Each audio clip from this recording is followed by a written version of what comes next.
Good morning all. ഞാൻ Ramakrishnan T B, SEBI registered research അനലിസ്റ്റാണ്. ഈ ഓഡിയോ കേട്ടതിന് ശേഷം ഡിസ്ക്ലെയിമർ കൂടി വായിച്ചു നോക്കണമെന്ന് താല്പര്യപ്പെടുന്നു.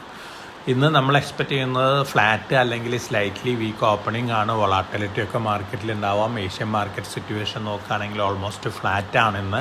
ഇന്നലെ അമേരിക്കൻ മാർക്കറ്റുകൾ ഡൗ ജോൺസും S&P 500 വീക്കായിട്ടാണ് ക്ലോസ് ചെയ്തിരുന്നത്. പക്ഷേ നാസ്ഡാക്ക് ബെറ്റർ ആയിട്ടാണ് ക്ലോസ് ചെയ്തിരുന്നത്. ടെക്നോളജി സ്റ്റോക്കുകൾ റീസെൻറ്റ് സെൽ ഓഫിന് ശേഷം സ്ലൈറ്റ്ലി ബെറ്റർ ആയിട്ടാണ് ഇന്നലെ ക്ലോസ് ചെയ്തിട്ടുള്ളത്. ഇന്ന് അമേരിക്കയിൽ ഓഗസ്റ്റ് മാസത്തെ അൺഎംപ്ലോയ്മെൻറ്റ് ഡാറ്റ വരുന്നുണ്ട്. ഇത് വളരെ പ്രധാനപ്പെട്ടൊരു ഡാറ്റയാണ്. ഈ മാസം 17-18 തീയതികളിലാണ് US ഫെഡിൻ്റെ ഇൻട്രസ്റ്റ് റേറ്റ് കുറയ്ക്കുന്നത് സംബന്ധിച്ചുള്ള തീരുമാനം വരുന്നത്. അപ്പോൾ ഈ ഡാറ്റ വളരെ ഇമ്പോർട്ടൻ്റ് ആണ്. അതോടൊപ്പം തന്നെ വൊളാറ്റിലിറ്റി ഇൻഡെക്സ് S&P 500 വിക്സ് നോക്കുകയാണെങ്കിൽ 19.9 ഇന്നലെ ക്ലോസ് ചെയ്തിട്ടുള്ളത്. മിനിഞ്ഞാന്നത് 20.72 ആയിരുന്നു. ഈ ഡാറ്റ സൂചിപ്പിക്കുന്ന സ്ലൈറ്റ്ലി പോസിറ്റീവ് സെൻറ്റിമെൻറ്റിനെ തന്നെയാണ്. അതോടൊപ്പം തന്നെ യൂറോപ്യൻ മാർക്കറ്റുകൾ നോക്കുകയാണെങ്കിൽ ഇന്നലെ മിക്സഡ് ക്ലോസിംഗ് ആയിരുന്നു. ഇന്ത്യൻ മാർക്കറ്റുകളും ഇന്നലെ സ്ലൈറ്റ്ലി വീക്കായിട്ടാണ് ക്ലോസ് ചെയ്തിരുന്നത്. കമോഡിറ്റികൾ നോക്കുകയാണെങ്കിൽ ഗോൾഡ് ബെറ്റർ ആയിട്ടാണ് ഇന്നലെ ക്ലോസ് ചെയ്തിട്ടുള്ളത്. ഗോൾഡ് അതുപോലെ തന്നെ കോപ്പർ, സിൽവറൊക്കെ നല്ല ബെറ്റർ ആയിട്ടാണ് ക്ലോസ് ചെയ്തിരുന്നത്. ഇന്നലെ താഴെ വന്നിട്ടുള്ളൊരു കമ്മോഡിറ്റി അയണോറാണ്. ഏകദേശം 7.5% താഴെയാണ് ഇന്നലെ ക്ലോസ് ചെയ്തിട്ടുള്ളത്. അതിൻ്റെ ഒരു നെഗറ്റീവ് ഇമ്പാക്റ്റ് ഒക്കെ ഒരുപക്ഷെ NMDC പോലുള്ള ഓഹരികൾ ഇന്ത്യയിലും കാണാനുള്ള ചാൻസസ് ഉണ്ട്. Brent crude oil almost flat ലെവലിലാണ് ട്രേഡ് ചെയ്യുന്നത്. ചൈനയിൽ ബ്രോക്കറേജ് ഫേമുകളെ ഗവൺമെൻറ് കൺട്രോൾ ചെയ്യാനുള്ള നീക്കത്തിലാണ്. വലിയ രീതിയിലുള്ള കൺസോളിഡേഷൻ മൂവ്സ് ഒക്കെയാണ് അനൗൺസ് ചെയ്തിട്ടുള്ളത്. അതോടൊപ്പം തന്നെ ജനറേറ്റീവ് AI രംഗത്ത് നവംബർ 2022 ലോഞ്ച് ചെയ്തതിന് ശേഷം ഗ്ലോബലി ജനറേറ്റീവ് AI രംഗത്ത് വലിയ കോളിളക്കങ്ങൾ സൃഷ്ടിച്ച് മുന്നേറുന്ന ചാറ്റ് GPT 4o ഒക്കെ ഉണ്ട്. ഇതിന് ബദലായിട്ട് ചാറ്റ് GPT 5 ലോഞ്ച് ചെയ്യാൻ പോവുകയാണ്. 100 times ബെറ്റർ ആയിരിക്കുന്നതാണ് ഇപ്പോഴത്തെ റിപ്പോർട്ടുകൾ സൂചിപ്പിക്കുന്നത്. നമ്മുടെ ജനറേറ്റീവ് AI രംഗത്ത് ആ സെഗ്മെൻറ്റിലുള്ള സ്റ്റോക്കുകളെ സംബന്ധിച്ചൊക്കെ വളരെ പോസിറ്റീവായിട്ടുള്ളൊരു ന്യൂസാണ്. ഒപ്പം ധാരാളം ഇന്നോവേഷൻസ് ഹ്യൂമൻ ബീയിങ്സിന് ഈ പുതിയ ലോഞ്ചോടുകൂടി സാധിക്കുന്നുള്ളൊരു എക്സ്പെക്റ്റേഷനൊക്കെ ഉണ്ട്. ഇനി നമ്മൾ സ്റ്റോക്ക് സ്പെസിഫിക് ആയിട്ടുള്ള ആക്ഷൻസാണ് ഇന്ന് മാർക്കറ്റിൽ എക്സ്പെക്റ്റ് ചെയ്യുന്നത്. സൊമാറ്റോ JP മോർഗൻ അപ്ഗ്രേഡ് ചെയ്തിരിക്കുകയാണ്. 340 രൂപയാണ് ടാർഗറ്റ്. അതോടൊപ്പം തന്നെ ജിൻഡാൽ സ്റ്റെയിൻലെസ് സ്റ്റീൽ, ഇന്നലെ നമ്മൾ പറഞ്ഞിരുന്നു വന്ദേ ഭാരത് ട്രെയിനുകൾ, സ്ലീപ്പർ ട്രെയിനുകൾക്ക് യൂസ് ചെയ്തിരിക്കുന്ന സ്റ്റീലെല്ലാം JSLൻ്റെ ആണെന്നുള്ളത്.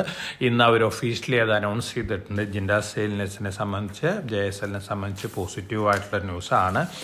അതോടൊപ്പം തന്നെ ഈ മൈ ട്രിപ്പ് അവർ EV മാനുഫാക്ചറിങ്ങിലേക്കും കൂടി കടക്കാണ്. ത്രൂ സബ്സിഡിയറിയാണ്. സ്ലൈറ്റ്ലി പോസിറ്റീവ് ന്യൂസാണ്. ഈ ന്യൂസിൻ്റെ ഇമ്പാക്റ്റ് ഇന്നലെ തന്നെ സ്റ്റോക്ക് പ്രൈസിൽ റിഫ്ലക്റ്റഡ് ആണ്. ന്യൂക്ലിയർ സോഫ്റ്റ്വെയർ 1615 രൂപ പെർ ഷെയറിന് ബൈബാക്ക് നടത്തുന്നുണ്ട്. അതോടൊപ്പം തന്നെ KEC ഇൻ്റർനാഷണൽ 1423 കോടി രൂപ വരെ ഓർഡർ ബാക്ക് ചെയ്തിട്ടുണ്ട്. സൗദി അറേബ്യയിൽ നിന്നാണ്. പോസിറ്റീവ് ന്യൂസാണ്. അശോക ബിൽഡ്കോണിൻ്റെ സബ്സിഡിയറിക്ക് 453 കോടി ഒരു ഓർഡർ കിട്ടുന്ന പോസിറ്റീവ് ന്യൂസാണ്. ഹണിവെൽ ഓട്ടോമേഷൻ ഇന്ത്യ തീർച്ചയായിട്ടും നമ്മൾ റെക്കമെൻഡ് ചെയ്തിട്ടുള്ള നമ്മുടെ സ്ട്രോങ് പിക്കുകളൊന്നാണ്. ബാറ്ററി എനർജി സ്റ്റോറേജ് സിസ്റ്റത്തിൽ ഉള്ള സോളാർ എനർജി കോർപ്പറേഷൻ ഓഫ് ഇന്ത്യയുടെ ലക്ഷദ്വീപിൽ നിന്നുള്ള ഒരു പ്രോജക്റ്റ് കമ്മീഷൻ ചെയ്തിരിക്കുകയാണ്. ഫസ്റ്റ് ഓൺ ഗ്രിഡ് ഇനീഷ്യേറ്റീവാണ്. ESS ഇനീഷ്യേറ്റീവാണ്. ഫസ്റ്റ് ടൈമാണ് ഇത്തരത്തിലുള്ളൊരു battery energy storage system on ഗ്രിഡിലേക്ക് കൊടുക്കുന്നത്. തീർച്ചയായിട്ടും പോസിറ്റീവ് ന്യൂസാണ്. റിന്യൂവബിൾ എനർജി രംഗത്ത് ഹണിവെലിനെ സംബന്ധിച്ച് പോസിറ്റീവാണ്. Mrs Bectors food qualified institutional placement 1550 രൂപ പെർ ഷെയറിന് പ്ലേസ് ചെയ്തിരിക്കുകയാണ്. Pidilite industries distribution agreement Coltec ഗ്രൂപ്പായിട്ടാണ്. High end adhesives electronic manufacturing services സെഗ്മെൻറ്റിൽ യൂസ് ചെയ്യുന്നതിന് വേണ്ടിയാണ്. പിഡിലൈറ്റിനെ സംബന്ധിച്ച് സ്ലൈറ്റ്ലി പോസിറ്റീവാണ്. അതോടൊപ്പം തന്നെ നമ്മുടെ ബഡ്ജറ്റിൽ അനൗൺസ് ചെയ്തിരുന്ന നാഷണൽ പെൻഷൻ സ്കീം NPS വാത്സല്യ, നമ്മുടെ കുഞ്ഞുങ്ങൾക്ക് വേണ്ടി, കൊച്ചുകുട്ടികൾക്ക് വേണ്ടിയുള്ള പെൻഷൻ സ്കീം 2 ആഴ്ചയ്ക്കുള്ളിൽ അനൗൺസ് ചെയ്യുന്നതാണ് പറയുന്നത്. വളരെ പോസിറ്റീവായിട്ടുള്ള ന്യൂസാണ്. മാർക്കറ്റിനെ സംബന്ധിച്ചും നമ്മുടെ യങ് ജനറേഷനെ സംബന്ധിച്ചും ഈ ഗവൺമെൻറ് ഒരുപക്ഷെ കഴിഞ്ഞ 10 വർഷത്തിലെടുത്തിട്ടുള്ള ഏറ്റവും നല്ലൊരു തീരുമാനമായിട്ടാണ് എനിക്കിത് തോന്നുന്നത്.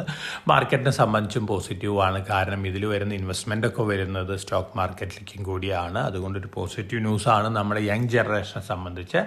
നസാര ടെക് MOU സൈൻ ചെയ്തിട്ടുണ്ട്. നമ്മുടെ തെലങ്കാന ഗവൺമെൻറ് ആയിട്ട് AI സെൻറ്റർ ഫോർ എക്സലൻസ് ഗെയിമിങ്ങിലുള്ള ഒരു സെൻറ്ററിന് വേണ്ടിയാണ് പോസിറ്റീവ് ന്യൂസാണ്. സെഞ്ചുറി ടെക്സ്റ്റൈൽസ് 30.8 ഏക്കർ ലാൻഡും കൂടി താനയിലൊക്കെ കയറിയിരിക്കുകയാണ്. ആദിത്യ ബിർള ഗ്രൂപ്പിൻ്റെ റിയൽ എസ്റ്റേറ്റ് കമ്പനിയും കൂടിയാണ്. നമ്മുടെ റെക്കമെൻഡഡ് സ്റ്റോക്കാണ്. മോർ ദാൻ 140% റിട്ടേൺ നമ്മുടെ ഇൻവെസ്റ്റേഴ്സിന് റെക്കമെൻഡേഷന് ശേഷം കൊടുത്തിട്ടുണ്ട്.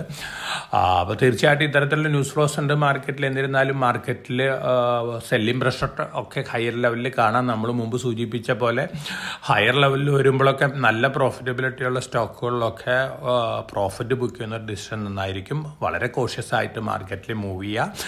ഇന്ന് നമ്മൾ മാർക്കറ്റ് ട്രേഡിംഗ് ആരംഭിച്ചതിന് ശേഷം നമ്മുടെ ഇൻവെസ്റ്റേഴ്സിനായിട്ട് ഒരു സ്ട്രോങ് പിക്ക് കൂടി റെക്കമെൻഡ് ചെയ്യുന്നുണ്ട്. എല്ലാവരുടെ ട്രേഡിംഗ് ടെർമിനലിൽ കൂടി ഈ സ്റ്റോക്ക് പിക്ക് കിട്ടുന്നതായിരിക്കും. അപ്പോൾ എല്ലാവർക്കും നല്ലൊരു ട്രേഡിംഗ് ആശംസിച്ചുകൊണ്ട് ഞാൻ ഇന്നത്തെ പ്രീ മാർക്കറ്റ് കമൻറ്റ് അവസാനിപ്പിക്കുകയാണ്. Thank you.